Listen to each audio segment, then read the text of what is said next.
الأنبياء والمرسلين وعلى آله وأصحابه أجمعين. أما بعد فأعوذ بالله من الشيطان الرجيم. بسم الله الرحمن الرحيم. واعلموا أنما غنمتم من شيء فأن لله خمسه وللرسول ولذي القربى واليتامى والمساكين وابن السبيل إن كنتم آمنتم بالله وما أنزلنا على عبدنا يوم الفرقان يوم التقى الجمعان واللہ علی کل شیء قدیر. صدق اللہ مولانا العظیم. اس صورت کے شروع میں بات سلسلہ کلام یہاں سے شروع ہوا تھا. یسألونک عن الانفال. لوگ آپ سے پوچھتے ہیں مال غنیمت کے بارے میں. قل الانفال للہ والرسول. مال غنیمت اللہ اور اس کے رسول کے دائرہ اختیار میں ہے. اس آیت میں پھر مال غنیمت کی تفصیل بیان کی. غنیمت اصل تو ہے غنم سے، بکری، بکریوں کے مال کو غنیمت کہا جاتا ہے. چونکہ عربوں کے یہاں زیادہ بکریاں تھیں، لیکن اب جنگ کے نتیجے میں کافروں سے جو مال بھی مسلمانوں کے ہاتھوں میں آئے ان سب کو بھائی کیا کہا جاتا ہے؟ غنیمت کہا جاتا ہے. اگر جنگ کے ذریعے آئے تو غنیمت، اگر بغیر جنگ کے کافروں کا مال ہاتھ آئے تو اسے مال فے کہتے ہیں. ایک دوسرے پر بھی لفظ بول دیا جاتا ہے. مال غنیمت کے بارے میں پہلی ساری شریعتوں میں سارے سابقہ انبیاء اور ان کی سابقہ شریعتوں میں حکم یہ تھا کہ مسلمان کافروں سے جنگ کریں. اس جنگ کے نتیجے میں جو مال آئے اس کو مسلمان استعمال نہیں کر سکتے تھے، خواہ وہ کتنا ہی زیادہ ہو، کتنا ہی قیمتی ہو. حکم یہ تھا کہ اس سارے مال کو آگ لگا کے ضائع کر دیا جائے گا. رسول اللہ صلی اللہ علیہ وسلم کی برکت سے حضور علیہ السلام کی امت کو یہ خاص سہولت اور چھوٹ دے دی گئی کہ کافروں کے ساتھ جنگ میں جو مال غنیمت آئے تو اس مال غنیمت کو مسلمان استعمال کر سکتے ہیں. صحابہ کرام نے مکہ سے مدینہ کی طرف ہجرت کی. ان کو جو مالی مشکلات آئیں، مال غنیمت ہی کے نتیجے میں اللہ جل جلالہ نے قرن اول میں مسلمانوں کی غربت کو مالداری میں تبدیل کر دیا. اللہ نے خوب وسعتیں ان کو عطا فرمائیں. وہ بھائی نتیجہ تھی کس کا؟ مال غنیمت کا. اس میں بہت بڑا دخل تھا. مال غنیمت کے بارے میں حکم کیا ہے؟ مال غنیمت جب بھی مسلمانوں کے ہاتھ میں مال آئے گا، سب سے پہلے سارا کا سارا مسلمانوں کے امیر، حاکم، خلیفہ کے سامنے حکومت کے حوالے کر دیا جائے گا. ٹوٹل مال جب تک اسلامی خلیفہ، امیر، حاکم شرعی طور پر اس کو تقسیم نہ کرے، کسی کے لیے ایک دھاگا بھی استعمال کرنا جائز نہیں. اس لیے جنگ کے بعد رسول اللہ صلی اللہ علیہ وسلم اعلان فرماتے کہ جتنا مال غنیمت ہے سارا کا سارا جمع کروا دو. کسی کے لیے سوئی اور دھاگے کا استعمال بھی درست نہیں ہے. فرماتے وہ بھی جہنم کی آگ میں سے ایک آگ ہے. صحابہ کرام مکمل چھوٹی سے چھوٹی چیز بھی جمع کروا دیتے. اب نبی کریم صلی اللہ علیہ وسلم کو اور آپ کے ذریعے مسلمانوں کو یہ حکم دیا کہ مال غنیمت جو آئے شروع میں بھائی اس کے 5 حصے کرنے ہیں. شروع میں اس کے کتنے حصے کرنے ہیں؟ 5 حصے. یہ مسئلہ ذرا سمجھ لیجئے. اگرچہ آج اس کی ضرورت نہیں ہے چونکہ اسلامی جہاد اور اسلامی حکومت نہیں ہے، لیکن ہمارے یہاں ایک مسئلے پر شیعہ مکتبہ فکر بڑا شور مچاتا ہے. اس آیت کو اگر ہم اچھی طرح سمجھ لیں تو وہ جو باغ فدق والا مسئلہ ہے نا، حضرت فاطمہ کے بارے میں بڑی بڑی داستانیں گھڑتے ہیں وہ اسی آیت کی تشریح میں سمجھ آئے گا اگر یہ آیت سمجھ آ جائے۔ تو جی مال غنیمت کے کتنے حصے کرنے ہیں؟ 5 حصے کر کے ان 5 حصوں میں سے 5واں حصہ جس کو خمس کہتے ہیں، خمس کا معنی 5واں ہوتا ہے، 5 حصے کریں گے، ان میں سے ایک حصہ الگ ہو جائے گا، اس کی تفصیل اصل یہاں مقصد ہے۔ باقی جو 4 حصے بچیں گے وہ جن مسلمانوں نے اس جہاد میں شرکت کی ہے، اپنے فرائض انجام دیے ہیں، اپنی خدمات انجام دی ہیں، 4 حصے تو تقسیم کر دیے جائیں گے ان میں، 4 حصے تقسیم کر دیے جائیں گے ان میں۔ ٹوٹل مال آیا، اس کے 5 حصے کیے، 4 حصے اسی جنگ کے مجاہدین میں بھائی کیا کر دیے؟ تقسیم۔ ہاں صلاحیتوں کے اعتبار سے فرق پڑے گا، جس نے جس درجے کی خدمات انجام کی اس درجے کے اعتبار سے ان میں کمی زیادتی کی جا سکے گی۔ 4 حصے تو ہو گئے ادھر۔ اب ایسا نہیں ہے اسلام میں کہ خدمات کوئی انجام دے اور اس کا ثمرات کوئی سمیٹے، اسلام میں اس کی اجازت نہیں ہے۔ جن مسلمانوں نے عملی طور پر جنگ کی ہے، ایسا نہیں جناب کہ اگر کسی علاقے میں کوئی خاص مہم ہمارے یہاں جیسے ہوتا ہے کہ جنگوں کے نتیجوں میں بڑے بڑے جو جرنیل ہوتے ہیں وہ خوب فیضیاب ہوتے ہیں اور نیچے جو عملی طور پر ساری خدمات انجام دیتے ہیں ان کو کچھ نہیں ملتا، بغیر نام لیے، چونکہ ہمارے یہاں قانونی مجبوریاں۔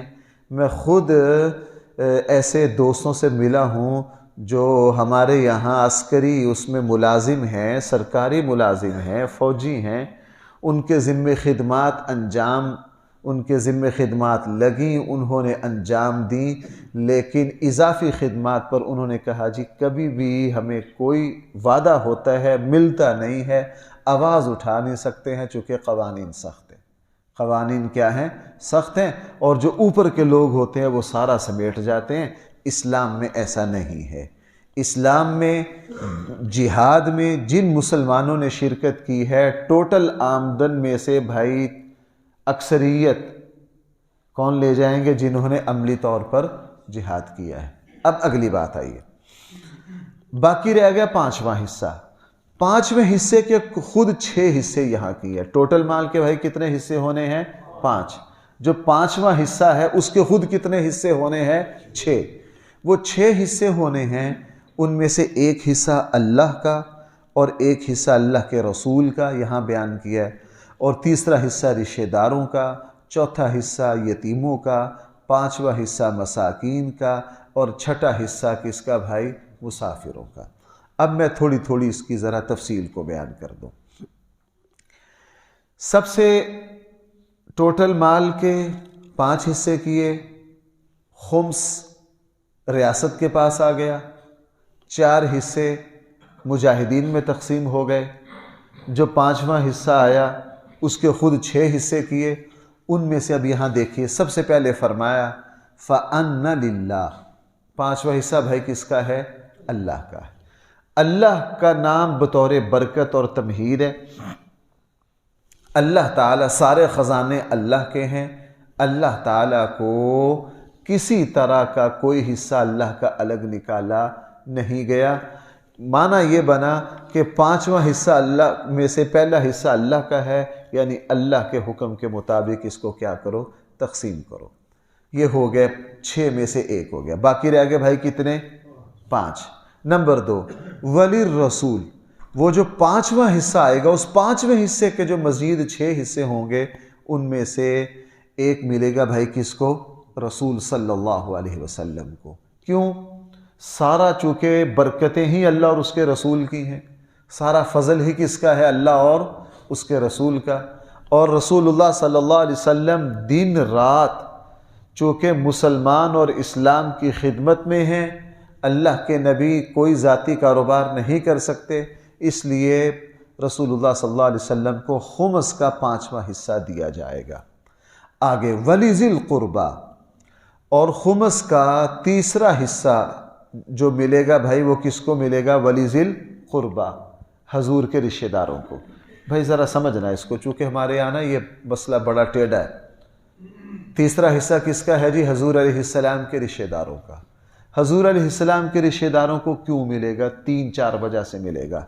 ایک تو اللہ کے نبی پر رشتہ داروں کا حق ہے، اور رسول اللہ صلی اللہ علیہ وسلم دنیا کا کوئی کام کر نہیں سکتے، مال غنیمت میں سے حضور کو حصہ جائے گا تاکہ آپ صلہ رحمی اور اپنے رشتہ داروں کے حق کو اچھی طرح ادا کر سکیں۔ اسی لیے اسی خمس کے حصے سے رسول اللہ صلی اللہ علیہ وسلم اپنے گھر کے رشتہ داروں کے حقوق کو ادا کرتے۔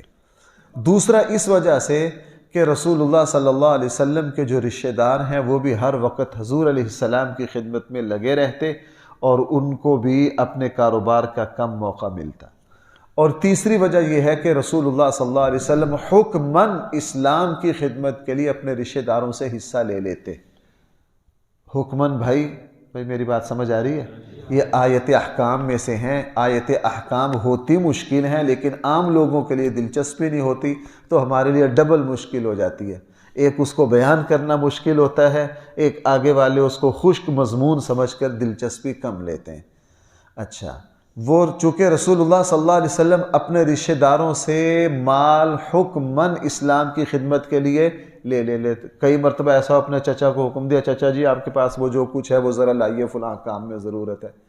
آپ کو پتہ ہے کہ جس وقت حجۃ الوداع کا موقع آیا، رسول اللہ صلی اللہ علیہ وسلم نے سود کو حرام قرار دیا، بغیر اپنے چچا سے پوچھے آپ نے میدان عرفات میں علل اعلان کہا کہ میں سب سے پہلے اپنے چچا عباس کا سود سب کو کیا کر رہا ہوں۔ لیکن حضرت عباس نے کوئی شکوہ نہیں کیا۔ حضرت عباس کا جتنا سود تھا وہ بہت بھاری تعداد تھی، سب گئے۔ تو رسول اللہ صلی اللہ علیہ وسلم کو اور آپ کے رشتہ داروں کو یہ 5واں حصہ دیا گیا۔ اصل مسئلہ جو میں بیان کرنا چاہتا ہوں، اب رسول اللہ صلی اللہ علیہ وسلم کی وفات کے بعد یہ حصہ ہے یا نہیں؟ ظاہر ہے اللہ کے نبی جب دنیا سے تشریف لے گئے تو اللہ کے نبی کا یہ حصہ کیا ہو گیا؟ ختم ہو گیا، چونکہ اللہ کے نبی موجود ہے اور حضور علیہ السلام کے بعد کوئی نبی آئے گا نہیں، لہٰذا خمس میں سے نبی کا حصہ مستقل کیا ہو گیا؟ ختم ہو گیا۔ رسول اللہ صلی اللہ علیہ وسلم کے رشتہ داروں کا حصہ بھی ختم ہو گیا، کیونکہ وہ حضور علیہ السلام کی برکت کی وجہ سے تھا۔ جب رسول اللہ صلی اللہ علیہ وسلم تشریف لے گئے تو بھائی وہ پھر حصہ مزید آگے چلے گا نہیں، آگے چلے گا۔ لہٰذا اب خمس کے جو 6 حصے تھے ان میں سے 3 تو ختم ہو گئے۔ اللہ کا حصہ پہلے ہی نہیں تھا، باعث برکت ذکر ہے۔ حضور علیہ السلام کا حصہ حضور علیہ السلام کی وفات پر کیا ہو گیا؟ ختم ہو گیا۔ اور حضور کے رشتہ داروں کا جو حصہ ہے بھائی وہ بھی رسول اللہ صلی اللہ علیہ وسلم کی وفات پر کیا ہو گیا؟ ختم ہو گیا۔ بھائی اتنی میری بات سمجھ گئے؟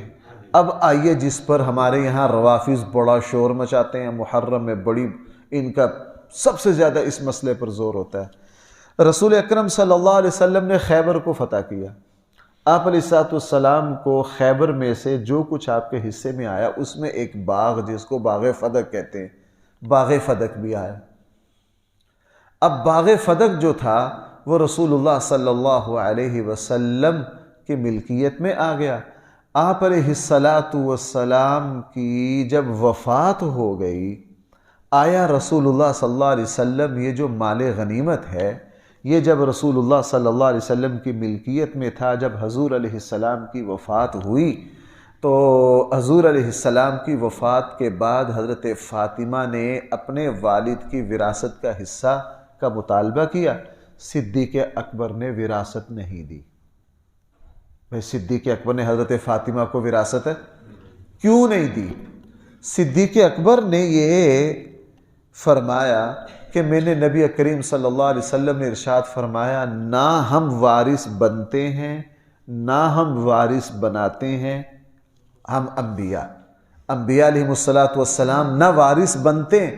اس لیے نبوت کے بعد رسول اللہ صلی اللہ علیہ وسلم کو کسی رشتہ دار سے کبھی بھی وراثت کا کوئی حصہ ملنے کا سوال ہی پیدا نہیں ہوتا، چونکہ انبیاء نہ وراثت میں سے حصہ لیتے ہیں نہ نبیوں کی مالی وراثت آگے چلتی ہے۔ جو کچھ انبیاء چھوڑ کر جاتے ہیں بھائی وہ کیا ہوتا ہے؟ وہ صدقہ ہوتا ہے۔ بھائی وہ کیا ہوتا ہے؟ کیوں؟ یہ بحث ذرا گہری ہوتی جائے گی۔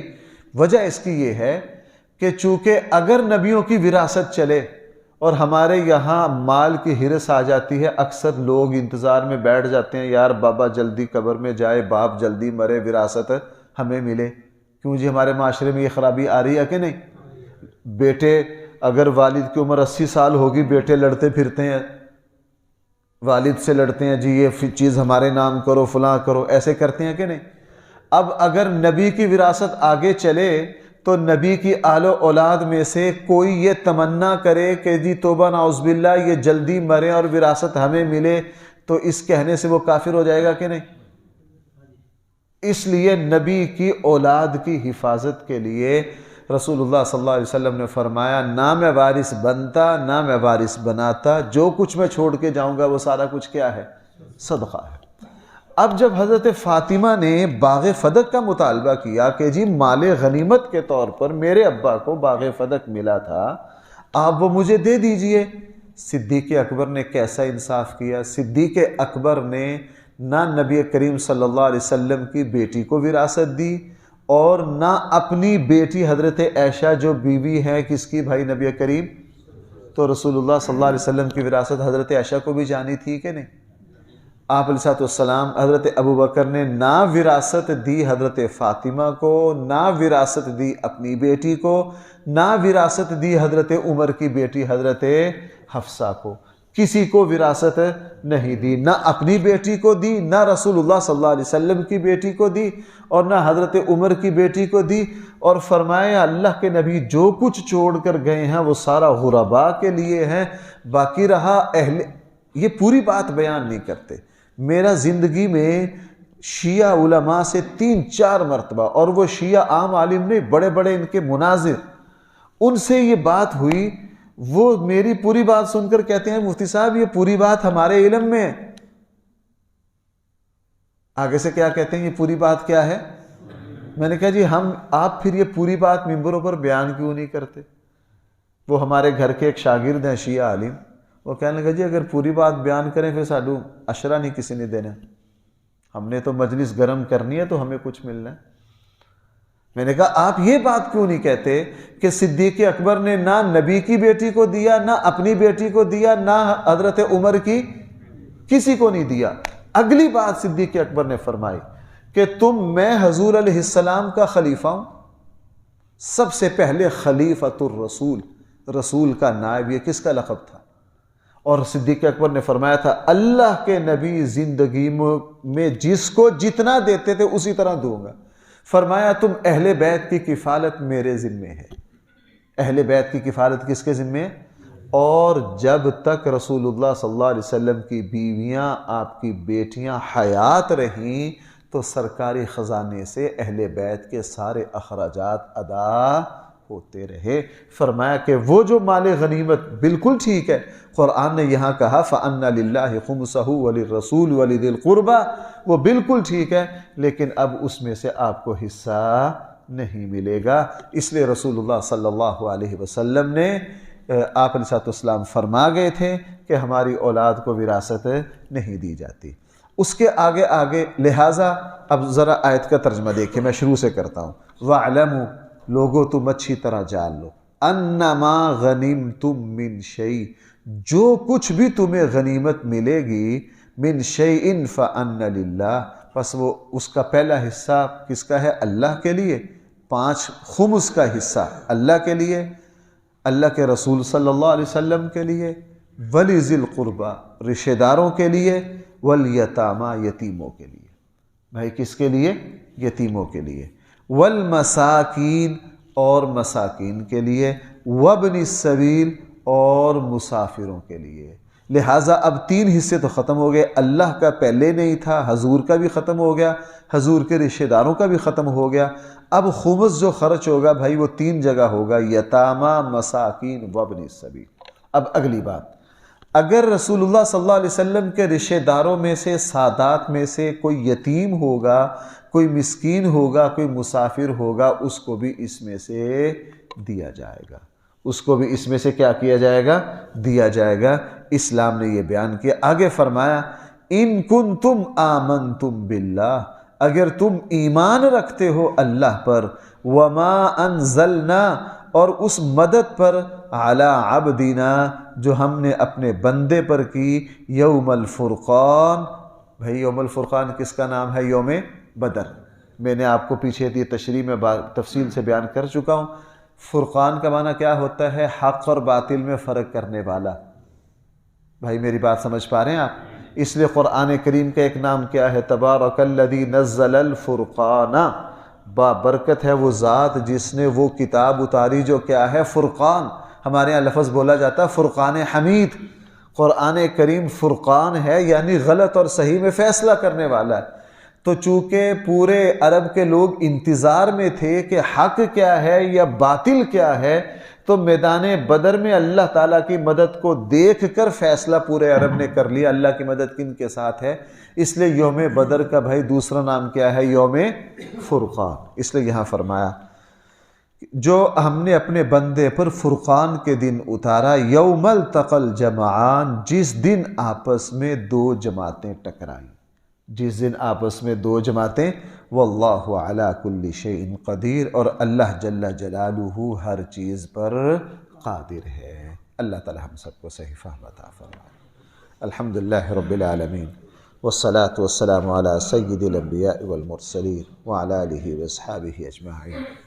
ربنا آتنا فی الدنیا حسنہ وفی الآخرة حسنہ وقنا عذاب النار.